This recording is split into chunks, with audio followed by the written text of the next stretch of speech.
And we are on. What's up, y'all? It's another episode of the Dearly Deep Heart It podcast.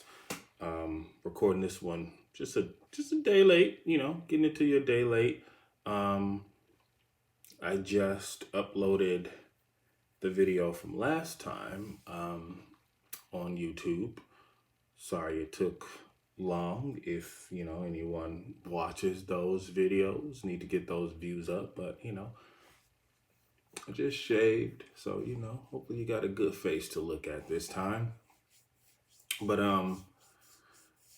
this one I'm not sure, it might be a little short um because I just wanted to share something real quick.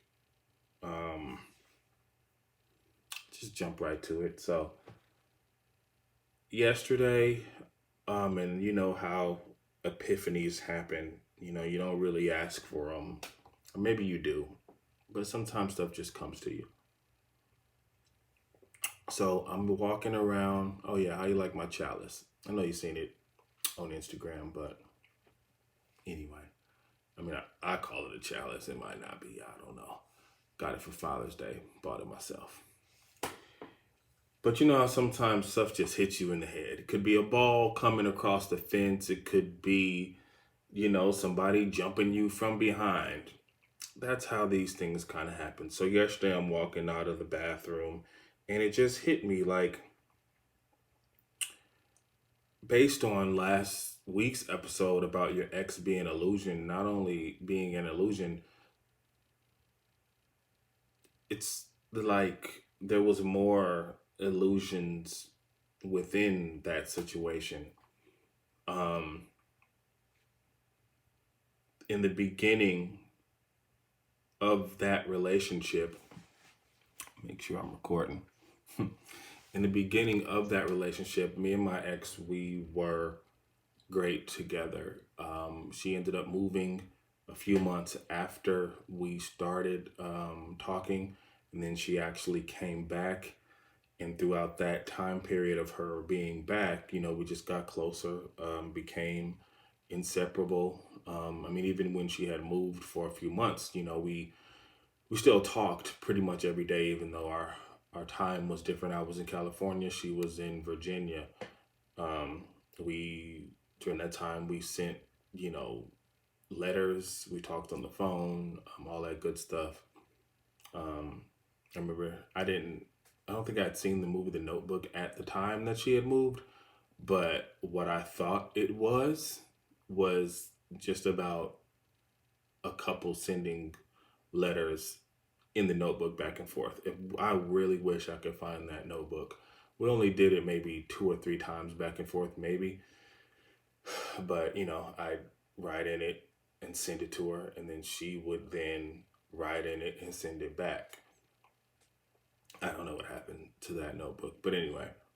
So she came back around May. She left maybe, I don't remember exactly, April. She came back around June. Um, and from June all the way up until Novemberish, Decemberish, we were great. And so I've said it numerous times. We broke up numerous times. We broke up many times in that relationship, but we always came back together for the next 3 years. There were times where it would last a little bit longer, break up again, and then we'd come back together again. Everybody knows that by now. But the truth of the matter is, after that first time, after we broke up, like, it really was never the same again. It really just never went back to it never went back to the same. I think maybe it was heightened sometimes, maybe it was less, but it was never the same again after the first time we broke up, and that's something that I didn't really share. So what hit me in the head yesterday was, the illusion was that she may have loved me that first year, may have been in love with me that first year, but after that, I kept chasing that feeling. I kept thinking that I could get that back. I kept thinking I can fix this, I can fix this, I can fix this, and I couldn't fix it. So I wrote her a text. I don't know if this was supposed to be like, oh, this is the last time I'm gonna text you or anything like that. But you know, I, this is what I wrote. I'll just get to it. I rambled already. I just said this has been a process, and I think I'm finally acknowledging that you may have loved me once, but it was brief.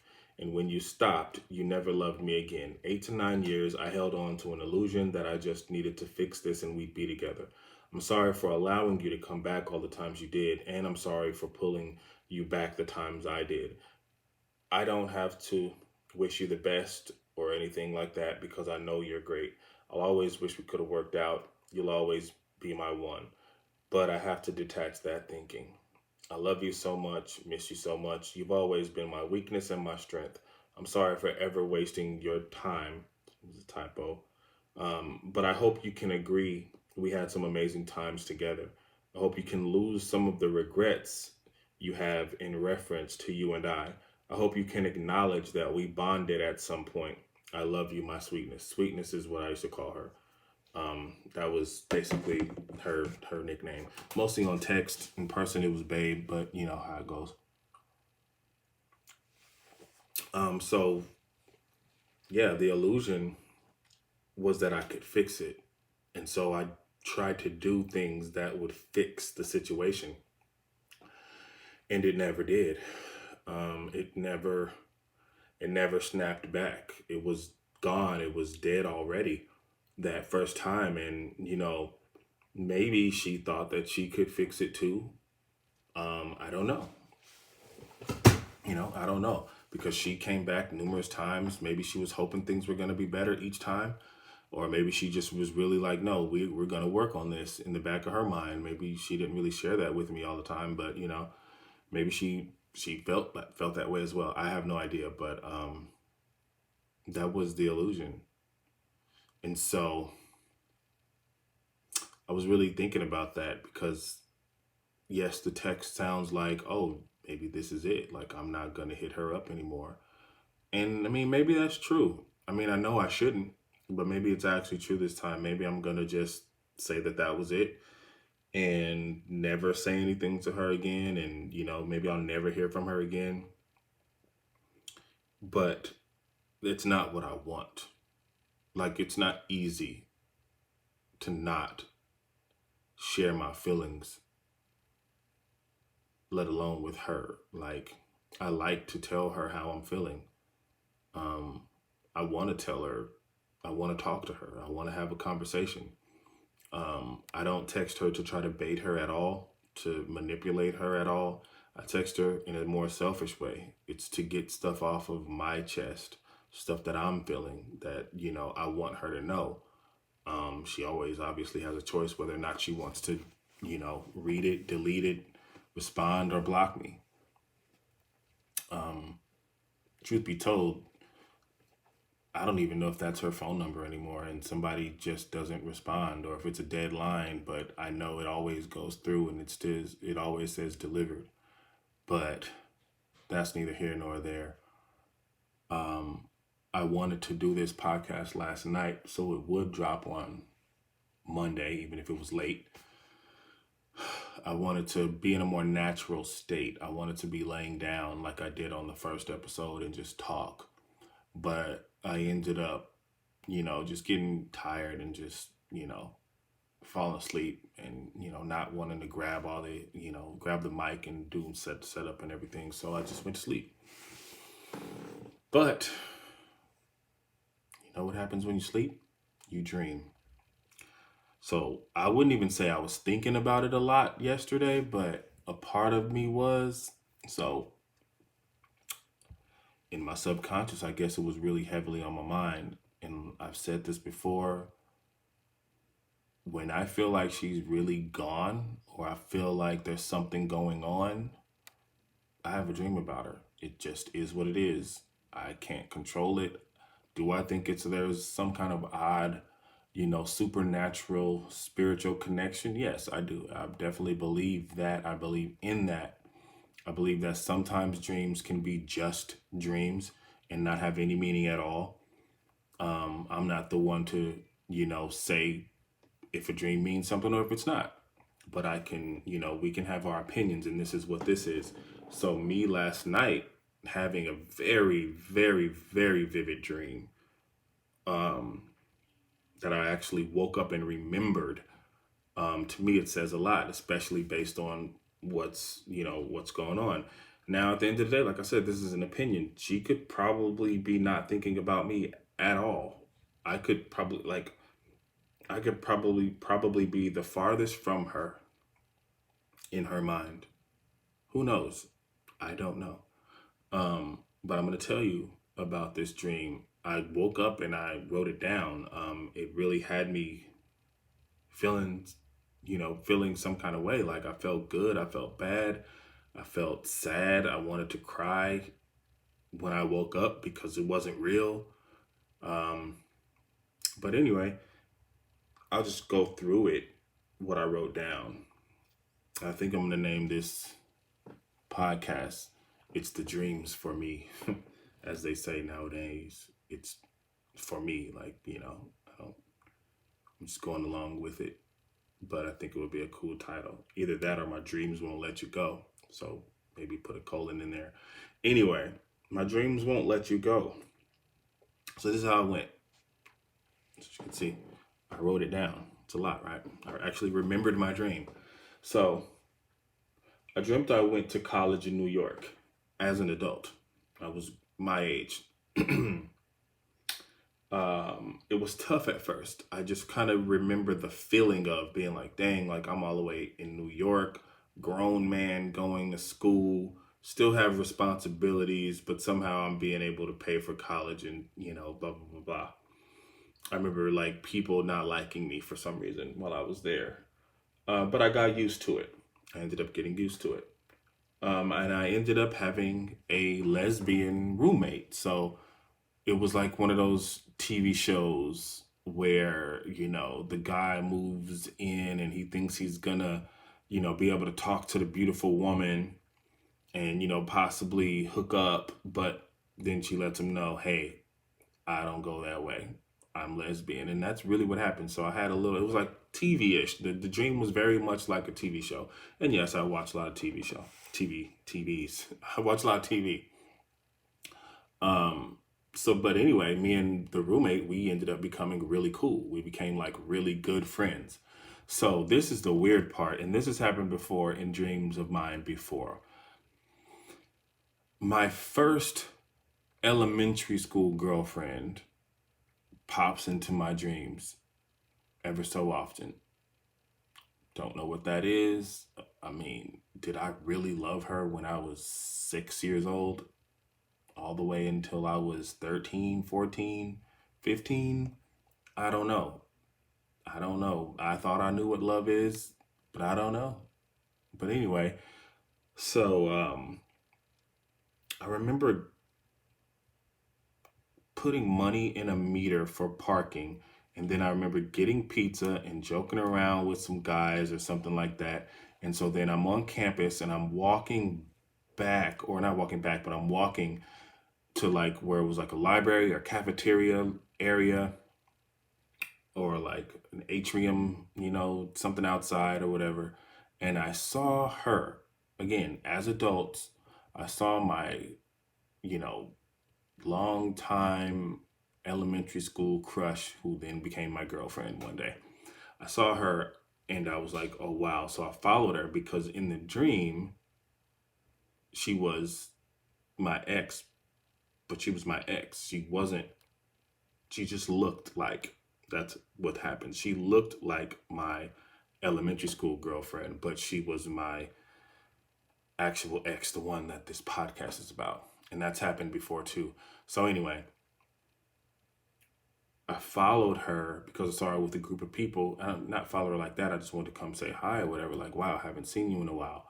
So I followed her, and then there was this guy that was just like super close to her or whatever. So somehow I ended up getting in his face. He was shorter than me, so I was like towering over him, and I was like, it was like that real manly, like, oh, what you want to do, like, kind of situation. And so he backed down, but he was cool. So, we ended up being cool, and all three of us just started talking and having a conversation and laughing and joking. And so we ended up walking and talking. That's what I wrote down. We ended up walking and talking, and so by this time, somehow she turned in the face and body turned into my actual ex. So we were just like walking and talking, and then she started walking away. Like it was kind of like, how when you go to like a big park or something like that, and it has that metal, the metal gate, kind of triangular thing where you can't go in unless you unlock it so the cars can go through the road, whatever, like that. She walked through that. It was open, but she walked through that like she was trying to get away from me, but not in like a rude way, just like a very just subtle, just I'm walking. You either need to keep up or, because I'm not going to turn around. So I just followed. And then before I could even get behind the gate with her, she started walking back to me. And as she walked back, my roommate came back. I mean, my roommate was there all of a sudden, and we just all started talking. But then my ex walked up to me, and she was like, she joked about what we talked about the roommate. And then she joked about, oh yeah, you thought you was gonna get that, huh? You thought you was gonna get to, mess around with her, blah blah blah. We laughed. But anyway, so all of a sudden she grabbed my hand and we just started walking, and then she was started planning our wedding. And so we were walking up the steps to my place, which was like this torn down looking loft type apartment or something like that. And we're walking and we get to this, little part in there where it was like really high. And there was a plank, just like a dusty old plank. And so she's just talking about how, she the space is enough room for us to get married. And she starts talking about how look at those chairs, like those chairs are really cool, so we can use those. And talking about who she wanted to invite and everything. And I'm just kind of like shocked, but in a dream you start getting it, so you're used to it. I mean, it's not weird anymore. So I'm just like, yeah, we can do this and we can do that. And we walked across the plank, and I grabbed her hand and I told her, look, you can grab this rope, like this rope right there or whatever, so you can walk across, so you don't fall. She didn't have any shoes on. She was wearing a white long dress, and it was like getting dirty from the dust or whatever. But we just walked across the plank, um, as we talked about our wedding and getting married. And then I woke up,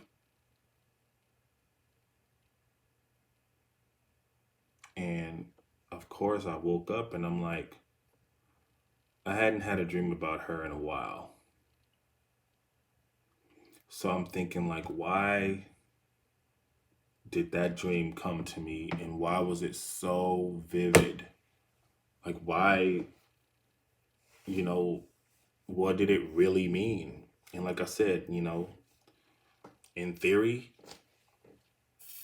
it could mean that she's thinking about me and maybe she has some regrets too. And instead of responding to me, she just started thinking about it as well. Um, it could just mean that I was subconsciously really thinking about what I wrote her and knowing that this was possibly the end. And the dream was just like a nice, happy ending. Who knows? The dream could have been what would have been if we continued to talk. I don't know. But it was just a dream at the end of the day. It's just a dream. And unfortunately, like that's what I have to look at it as, right? It was all a dream. It wasn't real. Reason why I know it wasn't real is because I woke up, she wasn't there, and I was still missing her, and I miss her even more today. So me writing that, me texting her that, and then having that dream, and then not being able to have it become real, it hurt. So I prayed, thanked God for waking me up, thanked God for the dream, stayed up a little bit for 30 minutes looking on the phone back and forth, put the phone down and went back to sleep, and said, yeah, I'll just record this short episode today because it was meaningful. So again, things happen for a reason. And I wouldn't have had much to talk about yesterday if I would have just talked about the text. So it's good that I waited until this great Tuesday morning. So anyway, let me know what you think. Let me know what you think about dreams. What do they really mean? Are they really just visions of things that happened or didn't, or haven't happened yet or will happen? I believe both. Somebody else who doesn't have these beliefs can literally say, dude, it didn't mean anything. You miss her, so you had a dream about her. I get that. And that's fine, right? It is what it is. Hopefully one day she gets to hear it. She can listen to this. So I guess that's it. That's all I got. I know it's short, but hopefully you enjoyed anyway. All right. It's the Really Deep Heart Ed podcast, getting a little deeper. Episode 64. Let's get them numbers up, baby. Peace. Oh, yeah. Rate, review, subscribe, share. Why not? Takes 5 seconds to do. All right. And this one will be on YouTube as well.